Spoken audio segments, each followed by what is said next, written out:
आपलं स्वागत. पाहूयात आजच्या ताज्या घडामोडी. नवे येडूर तालुका चिकोडी येथील ज्येष्ठ नागरिक निवृत्त मुख्याध्यापक तथा सामाजिक कार्यकर्ते कैलासवासी दिगंबर दत्तात्रय होंबळकर वय 94 रविवार दिनांक 7 जून 2026 रोजी वृद्धापकाळाने दुःखद निधन झाले.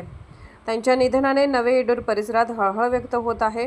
कैलासवासी होंबळकर यांनी शिक्षक म्हणून अनेक विद्यार्थ्यांना ज्ञानाची दिशा दिली. अवघड विषय सहज आणि सोप्या पद्धतीने समजावून सांगण्याची त्यांची खास शैली विद्यार्थ्यांना आजही स्मरणात आहे. त्यांच्या अनेक विद्यार्थ्यांनी विविध क्षेत्रात यश संपादन केले असून ते आपल्या गुरुजनांविषयी आदराने उल्लेख करतात. निवृत्तीनंतर त्यांनी शेती व्यवसाय नेटकेपणाने सांभाळला. तसेच ते उत्तम पौरोहित्य म्हणूनही परिसरात परिचित होते. सामाजिक कार्यात त्यांचा सक्रिय सहभाग राहिला. गावातील शेतकऱ्यांना विंचू चावल्यास मंत्रोपचाराद्वारे वेदना कमी करण्यासाठी ते तत्परतेने मदतीला धावून जात असत.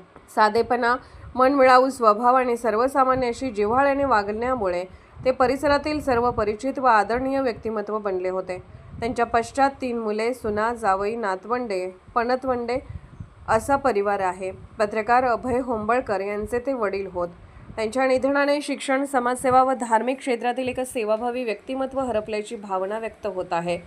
SB न्यूजसाठी येडूरहून विष्णू शिंगाडे. राजकीय, सामाजिक, आर्थिक असा सर्व घडामोडींचा आढावा पाहायला विसरू नका SB न्यूज चॅनल आणि नक्कीच सबस्क्राईब करा.